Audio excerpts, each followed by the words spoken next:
Yeah, I told you. Is it your first time watching them? Yeah. They're good, aren't they? He is really good.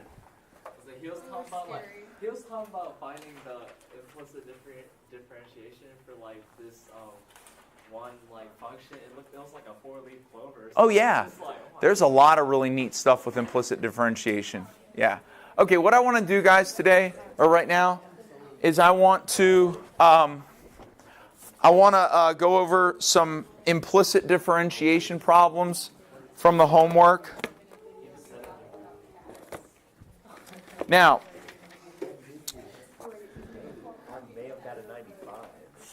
in addition to the video for last class, I also posted about a 10-minute additional video where I explain where the dy dx comes from in implicit differentiation. And what I want to do right now is I'd like to do question number 2 from the homework, which is x cubed plus y cubed equals 18xy. So x cubed plus y cubed equals 18xy. Okay? All right, so this is implicit differentiation. Now, what's the first thing I have to do here to identify dy dx? Do the derivative of each term. Yeah, I got to do the derivative of each term. I gotta find d dx of this. I got to find d dx of this, and I have to find d dx of this. Well, d dx of x cubed is easy, right? That's 3x squared, right? And now what is d dx of y cubed?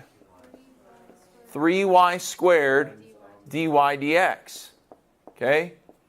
And lastly, for this, we got to do the product rule.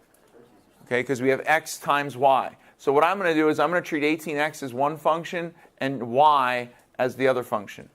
So I'm going to do the derivative of this, which is 18, times that, y, plus this, 18x, times the derivative of that, which is 1 dy dx. How do you know where you have to put the dy dx? Okay, whenever you do the derivative of a term that does not have the letter that you're doing the derivative with respect to. We're doing d dx, right? So whenever we do an x term, we don't have to put a dy dx.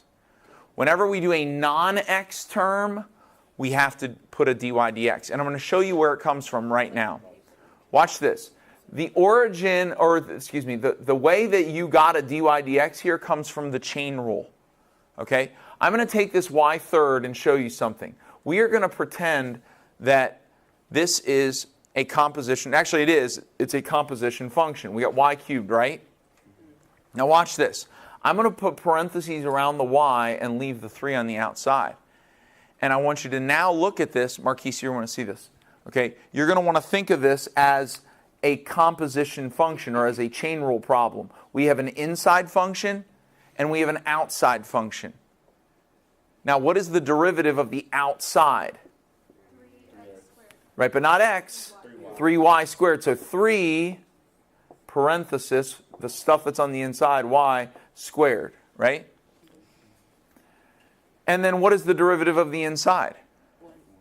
1 dy dx. What is the derivative of d? If we do d dx of y, we've been doing this for weeks and weeks. Ever since I first showed you the notation for derivatives, I said d dx of y means what? Dy dx. So if we're going to take d dx of y, that's dy dx. So this is a chain rule. We have the derivative of the outside and the derivative of the inside. That's why we come up with, that's why we apply some derivative rule and then tack on a dy dx. But its origin is from the chain rule. Is it ddx of y or ddx times y? Because that would make more sense to me, obviously. What is 75% of 10, and how would you find it? Multiply. Well, how I would find it, you guys would find it, is two totally different things. Right, but the word of in a word problem usually means times. Oh, Okay, the only time of does not, or the only time I can think of that of does not mean times is sine of 4x. Sine of 4x doesn't mean sine times 4x because sine in and of itself is not a value. Sine is an operation. Okay? All right, so we've got this. Now we want to, what do we have to do next? Solve for dy dx. Yep, not 18y. Actually, I want to leave these over here. I want to move the dy dx's over there. Yeah, so I'm going to subtract 3x squared here, subtract 3x squared here. It's going to cancel on this side. Subtract 18x dy dx over here, and then subtract 18y dy dx over here. It's going to cancel on this side. And now we have 3y squared dy dx minus 18y dy dx equals 18y minus 3x squared. Say again? Did I change something? Oh, 18x. Excuse me. Thank you. My mistake. That's not a y. That's an x. I did something very similar yesterday. I left the x off. I don't know what's going on in my brain. This is an x. It's possible I wrote x and... No, I wrote a y. That was a y. Yep. Yeah, so it's supposed to be minus 18x dy dx. That was my mistake. Okay. So now we factor out a dy dx. We put dy dx on the outside and leave 3y squared minus 18x on the inside, and then equals 18y minus 3x squared. Lastly, divide by 3y squared minus 18x. Divide by 3y squared minus 18x. And we have dy, this cancels, dy dx is equal to. Now, yeah, by the way, I'm going to factor out a 3 here as I write this out. So, right, so 3 times 6y minus x squared over 3 times y squared minus 6x, and then we can cancel the 3. So now it's 6y minus x squared over y squared minus 6x. And that is the rate of change. Yes, sir? This is the test we're having on Monday, correct? Yes, the quiz on Monday is going to be implicit differentiation. This is about as hard as I can give it to you on a quiz, though, because this is already big as it is. Can I go over what? Can you go over number 4? Sure. Yeah, I can do number 4. First, I want to say, let's just say, now you know what, this is not an easy one for me to do that with. You can actually use this information, by the way, to do all the things that you have done so far with derivatives. You can use this to identify the equation of the line tangent to the graph of that function, as long as you have an x and a y value. You can use it to identify, assuming this could be related somehow, and it can, to object motion. You can find this would be considered the velocity of the object, but it would be a velocity in terms of its x movement and its y movement, which is two-dimensional. We're not doing, in AB, we don't do two-dimensional. We do one-dimensional motion. Okay. All right, number 4. You wanted me to do number 4. All right. I'm gonna put it up on. I actually have. Here it is. I actually have it on here. So we got. Now there's a couple ways to do this. Okay. There's a couple ways to do this one. We got x squared. Excuse me. X squared is equal to x minus y over x plus y. Now I don't know how the textbook shows the solution in the solutions manual, but watch this. I am actually going to, because this is the way I like to do, I don't like quotient rules with implicit differentiation. That's me personally. So what I want to do is I'm actually going to cancel the denominator. I'm going to multiply by x plus y on both sides. Okay, and that's going to cancel my denominator. Now it's going to look much friendlier. Watch this now. Now I can distribute the x squared to both of these terms, and what I now have is x cubed plus x squared y is equal to x minus y. Okay. I think this looks a little bit better than what we just, yeah. What were you going to say, Jasmine? I'm just looking at what you did. In amazement. Okay. I canceled the denominator because I hate fractions. Okay, yeah. So the first thing I want to do is, when I go into battle and I see that they got a fraction in there and I've got my armor on and I got my spear and my sword or whatever, man, we go into battle, man, I run straight for the fraction and I got one job. Everybody else is going to do their job, but I'm running straight for that fraction. And my job is to take down the denominator. Bam! I'm an expert at destroying denominators. Okay? That's what I do. Once I destroy the denominator, that fraction is just like every other soldier now. Okay? See, look, I destroyed a denominator now. He's got nothing. He's just x minus y now. Oh my God. Right? Does that make sense? Okay. All right. So now look. So then you just distribute all those out. I haven't even watched Gladiator recently or 300 or anything, but that's what I'm thinking of. It's like, Did you see the second Spartan. No, is it good? Yeah, I do want to see it. What's that? I watched 300 on Blu-ray the other day and I cried. Yeah, it's an intense movie, isn't it? It's Yeah. intense and I've never Yeah. seen it Blu-ray. And Yeah. Now, when you say it was beautiful, are we referring to the battles or are we talking about the chiseled bodies of the Spartans? Oh, well, I mean, I really love the movie. No, it is. It's a good movie. My wife normally doesn't like war kind of movies, and she likes that movie. I think she likes the cinematic effects, the fact that they slow things down. It's really, really, it's really cool. I like it. It is very well made movie. I want to see Rise of an Empire. What is it, Rise of an Empire? Yeah. Okay. It's not that good. It's not that good. You thought it wasn't that good. Rise of an Empire? Yeah. It's not that Have you good. seen it? All right. Yeah. All right. Liked, didn't I like. stole it on the way to a film competition. And, All right. Let's move. Let's go to anyways. implicit differentiation. So this part's easy, right? So then you just distribute Yeah. it on. Yeah, and then I distributed it. X squared times x is x cubed. X squared times y is x squared y. So now this is going to become 3x squared, right? Now this one, I need a product rule, right? So I'm going to do the derivative of this, 2x times that y, plus this x squared times the derivative of that, which is simply dy dx. Because the power rule applied to just y is 1. Equals the derivative of this with respect to x is just 1 minus the derivative of that with respect to x is dy dx. Okay? And now we can, I'm actually going to go backwards here. I'm going to work this backwards because I think it's going to look cleaner by just moving this 1 over here instead of moving all this mess. So I'm going to subtract 1, and then I'm going to subtract x squared dy dx and subtract x squared dy dx. So I'm okay algebraically. This cancels. Why didn't that y change? This to cancels. 2ydx? What's that? With 2xy, why didn't that y? Okay, when I did the product rule, I did the derivative of this times not the derivative of that. Times not. Yeah, well, that's the product rule. The derivative of the first thing times not the derivative of the other thing, right? Okay, so when I did, that instead of the derivative of that, I just put the y on it. Oh, and then Yeah. you did the. And then I did this, x squared times the derivative of that, which is dy dx.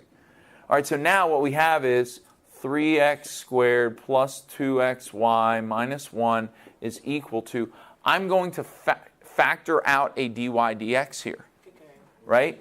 And when I divide out a dy dx from negative dy dx, what's left over? No, think about it. What's left over? Yeah, negative 1. Negative 1 times dy dx is negative dy dx. So I know that I'm going to have a negative x, or a negative 1 on here. And now when I divide dy dx out of negative x squared, what do I have left? Negative x squared, right? There we go. And now, somebody let Juwan. And now all I have left to do is divide by negative x squared minus 1. Divide by negative x squared minus 1. And the derivative is what you're looking at there. Dy dx is 3x squared plus 2xy minus 1 over negative x squared minus 1. And I could factor out a negative here and make this x squared plus 1 and then leave and then put a negative on the front if I wanted to. There's lots of ways to represent it, but this is the rate of change in that mess. Okay. Now, there is one thing that we have to note here. Actually, we don't have to. Yeah, we do. Yes, we do. What is it? Okay. We have to say that x cannot equal something. What can x not equal? Oh, wait, you know what? Yeah, oh, no, we're good. Yeah, here we go. X can never be equal to negative y. Okay. X cannot be equal to the opposite of y, because if x is equal to the opposite of y, then we will get 0 for the denominator. So this is just sort of a, this is a reminder that whatever your x and y values are, make sure that whatever y is, x is not exactly the opposite of y. We have to put Yeah. that there. If we don't put that on the No, I won't mark it off. But right now I'm working on rational functions with my 11th graders, and one of the things that we're focusing on right now is domain restrictions. And it is important that you always be aware that if you are dealing with a quotient in your problem, then you can't have. I'm trying to think, is there something else that it can't be? Look, we have a problem. It also can't be. It can be 1. No, this is always going to be a positive number. So if this is always a positive number, it'll never be 0. No, it can be 1, because if it's 1, negative 1 minus 1 is negative 2.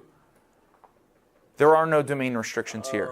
There would only be a domain restriction if that negative wasn't there, or if this was a plus instead of a minus. So the only thing that x cannot be is the opposite of y. Okay, so that's number 4. That is pretty much the feel for implicit differentiation. There is a problem that you can do.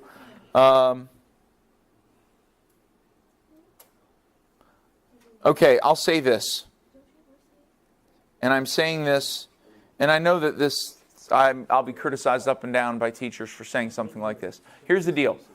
We don't have time right now to do something I really wanted to do, which is the second derivative of an implicitly defined function.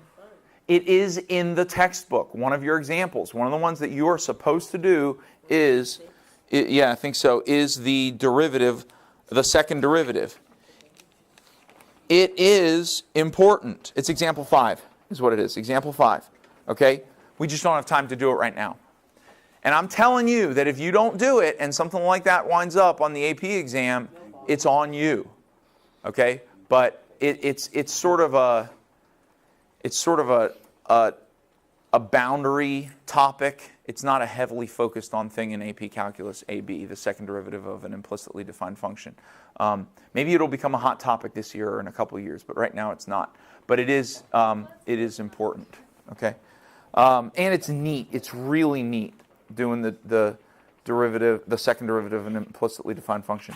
What we're going to go on to now is we are going to talk about derivatives of inverse trig functions. So this is 3.8. Okay. And before we talk about the derivatives of inverse trig functions, I just want to talk about the derivatives of inverse functions in general. Do you guys know what an inverse, what the most basic thing you can, if you don't understand very much about inverse functions, there is one very basic statement that you can understand about inverse functions. Go ahead. It's of the negative first power. Okay, yeah, and you know there's a good reason for that. Watch this. If f of x is equal to x, then, excuse me. No, that's not it. That's not what I meant to say. Oh, sorry. If x is equal to 4, then x inverse is equal to 1/4. Okay? Generally speaking, so 4 to the negative 1 power is 1/4. Typically, when you put a negative 1 power, and we've talked about this already, that creates the reciprocal, right?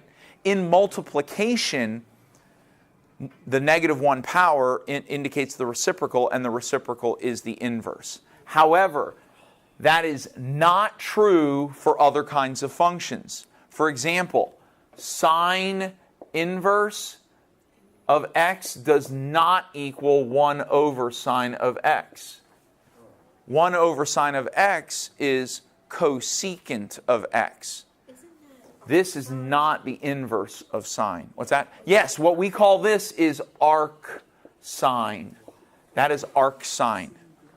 Okay? And it is very useful. Let me show you what it's useful for. Okay? Well, sine itself is spelled with an E. We abbreviate it to 3 letters. Okay? But, well, no, because we want all of our trig functions to be shortened to 3 letters. So arc sine works like this. Let's say that I know that sine of x is equal to 0.626.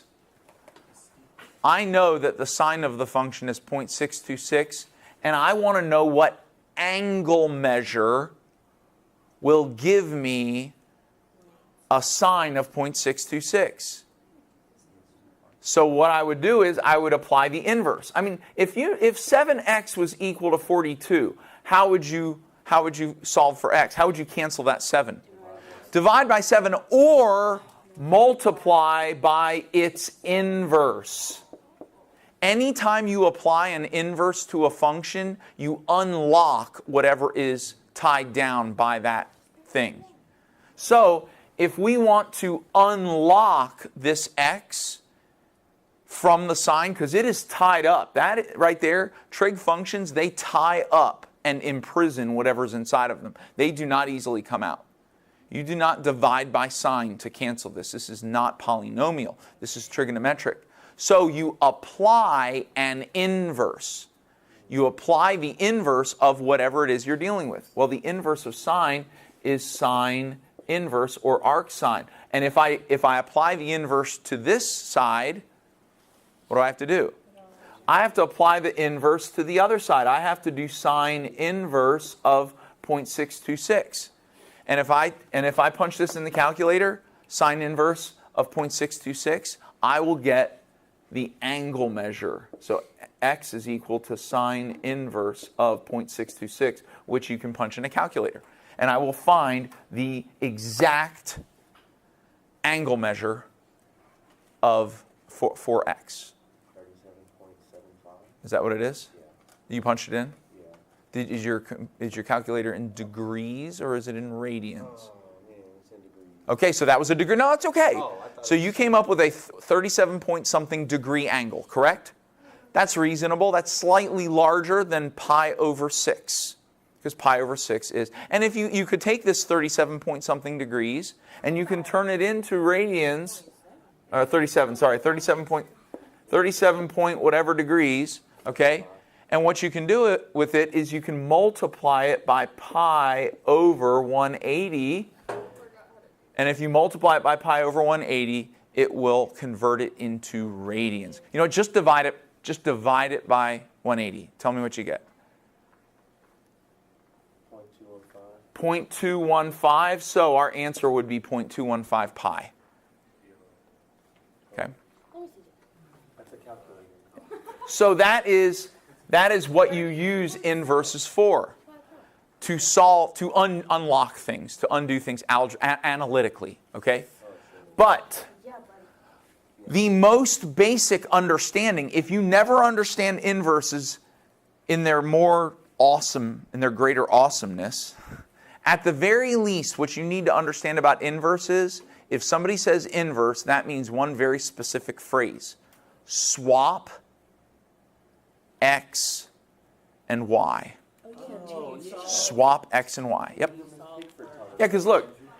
Yeah, if I have y equals sine of x, and I want to know what the inverse is, I'll swap x and y. Now I have x equals sine of y, right?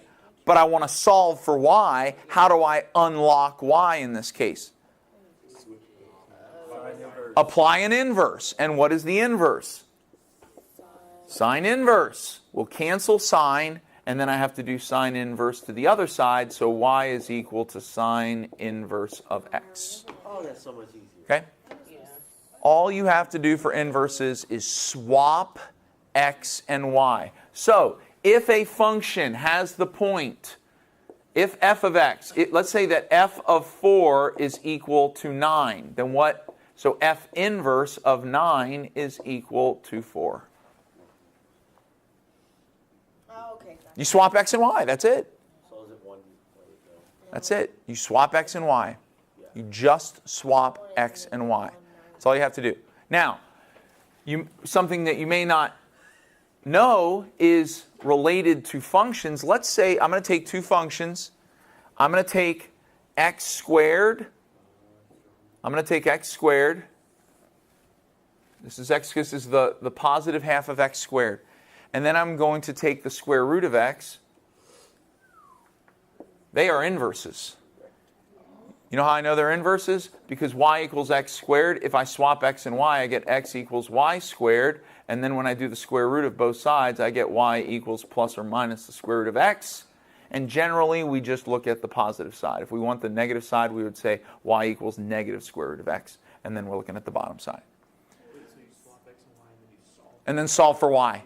Inverses are always represented as y equals. Okay? So now, watch this. Oh, man. Boy, were we running out of time. So now, something you need to understand about inverses is this, is that let's do the slope at 2. The slope of this at 2 is 2x, 2 times 2, 4. This is a slope of 4, right? At 2. What's the point? 2 what? 2, 4 with a slope of 4, right? Well, that means that the inverse here must have a point of 4, 2, correct?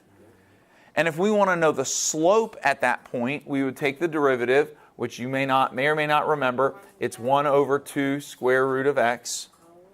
We did it a bunch of times, so just take my word for it.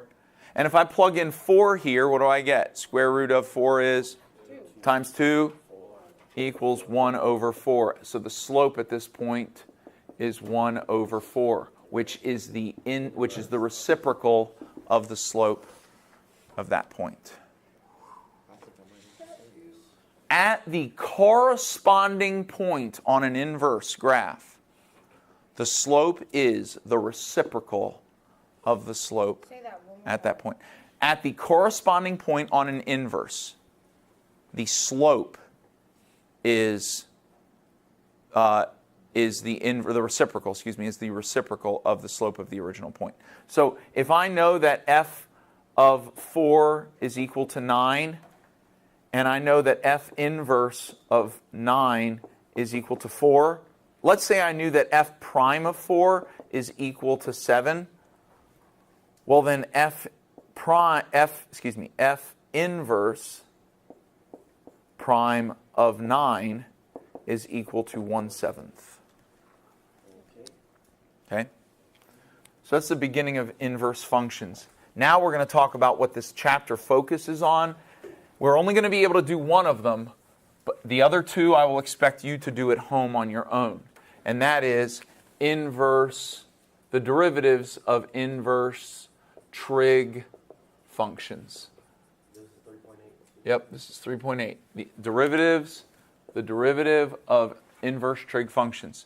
And the three you need to be able to do is you got to be able to identify the derivative of sine inverse of x, the derivative of tan inverse of x, and the derivative of secant inverse of x, or arc sine, arc tangent, and arc secant. And there's a very good reason why we are not going to do cosine or arc cosine, arc cotangent, and arc cosecant.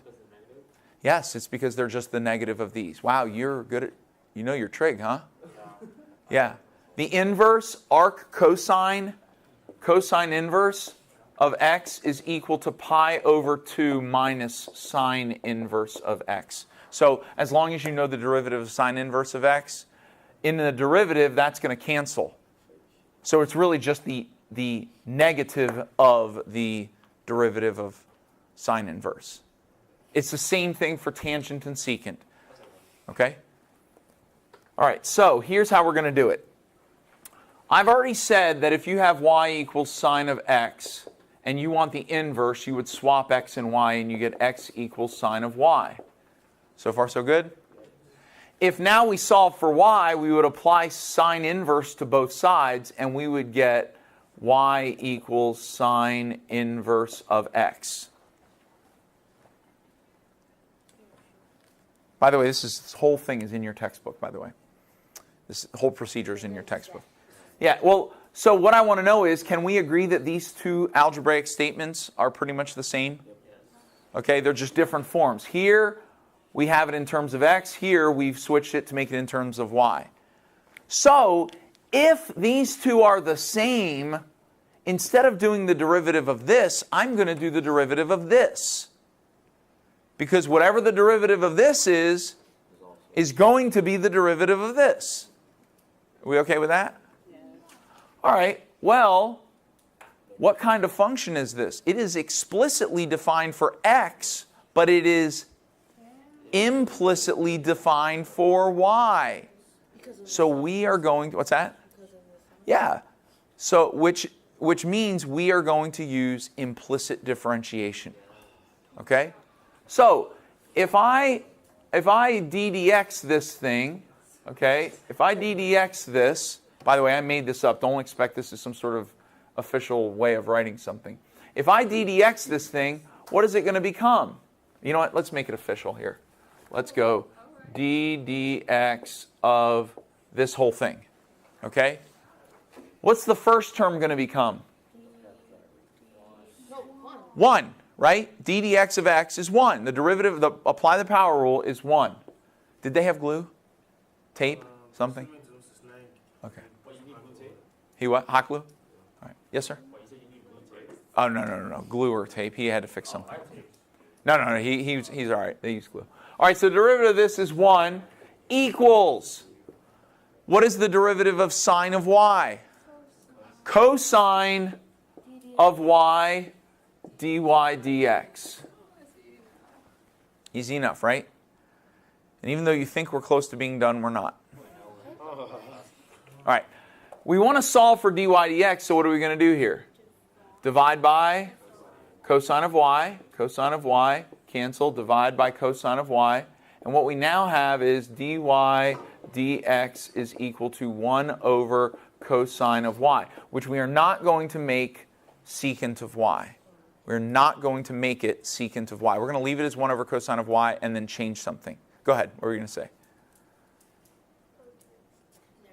Okay, I want to ask you guys a question. Would you agree, in blue ink, would you agree that sine squared of y plus cosine squared of y is, it's squared of y, equals 1? This is okay? All right, then would you also say, if I subtracted sine squared of y from both sides, would you then agree that cosine squared of y is equal to 1 minus sine squared of y? And if I took the square root of both sides, would you then agree that cosine of y is equal to the square root of 1 minus sine squared of y? You would. That's okay? Did I do it? Did I obey all the algebraic rules here? Yeah. Okay? How do we know that sine squared of y plus cosine squared of y equals 6? What's that? Sine squared of Oh, that's just an identity. That's just an identity. Yeah. Yeah. Now, if cosine of y is equal to this, the square root of 1 minus sine squared of y, okay, then can't I just replace this over here? Wouldn't that then also mean that the derivative of arc sine is equal to 1 over the square root of 1 minus sine squared of y? Look, cosine of y, cosine of y. See that? I substituted. We okay so far? And then the last thing I'm going to do, this is the wrap up, okay? You're going to hopefully you love this. You'll love its simplicity. But for some reason, people get sort of frustrated when you do stuff like this, but it is so beautiful. We actually know what sine of y is equal to. 1. 0. X equals X. You know what? Okay. Is that why you put Going all the way back to the beginning, sine of y is equal to x, right? So it's just 1 minus x. 1 minus x squared, because sine of y is squared. So the derivative is 1 over the square root of 1 minus x squared. This is the derivative of arc sine.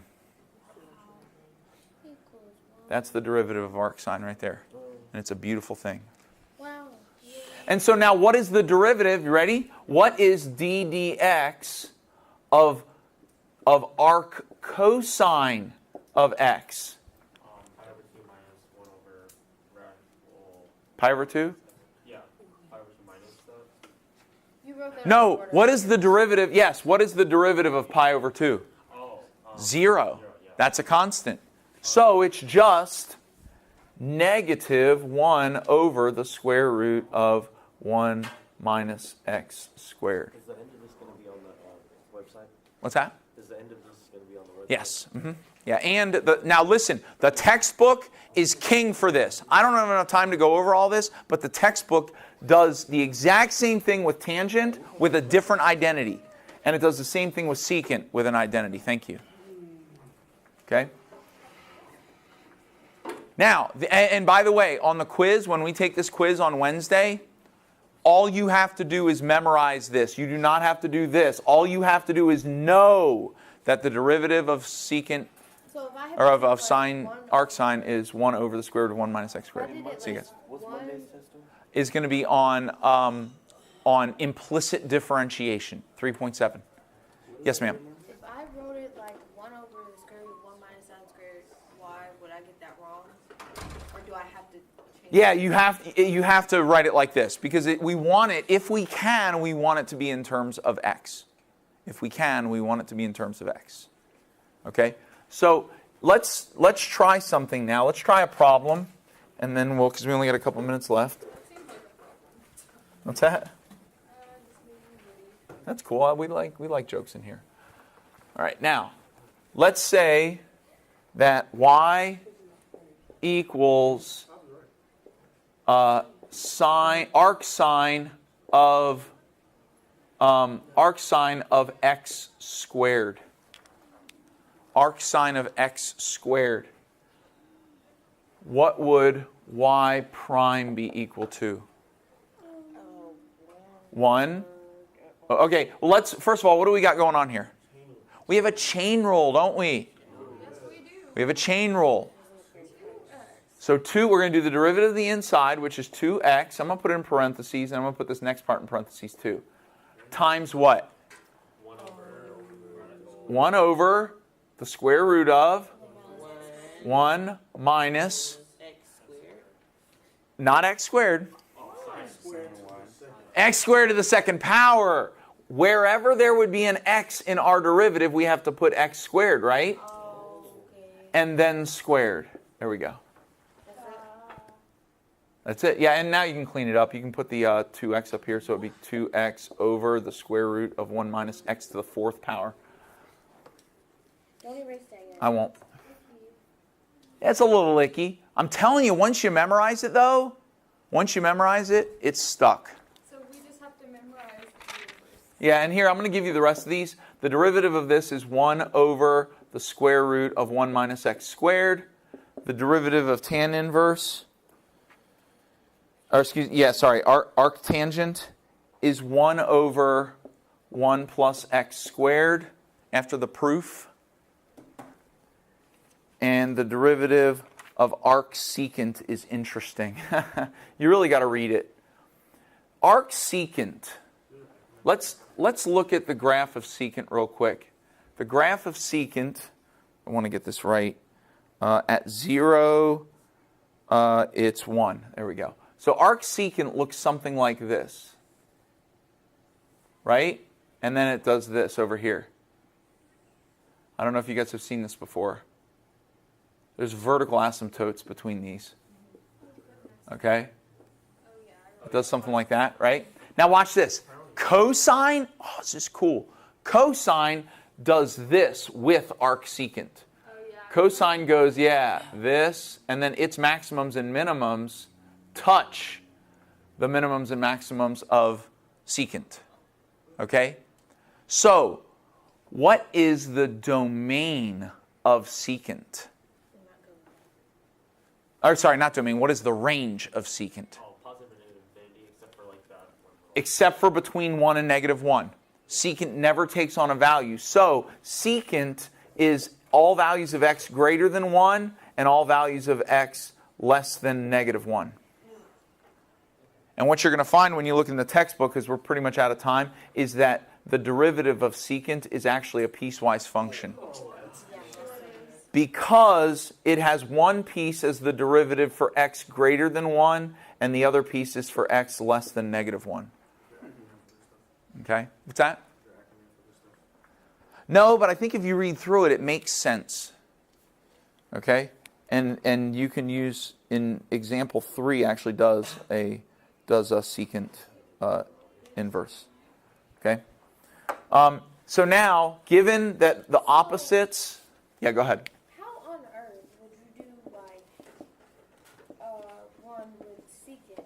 Like, you know how you just gave us one with... You would have to... What you would do is you would have to create either a piecewise function for an answer, or if it asks for it at a specific value, you would plug it into the appropriate piece. So if you wanted to know what the slope of arcsecant is at, x equals 5, you would plug it into the piece where x is greater than 0. Okay. So what is What's that? what is the derivative of secant? Look it up in the book. It's a little more complicated than what I can write since the bell just rang. Watch the video on the way. Yeah, I recommend watching the video.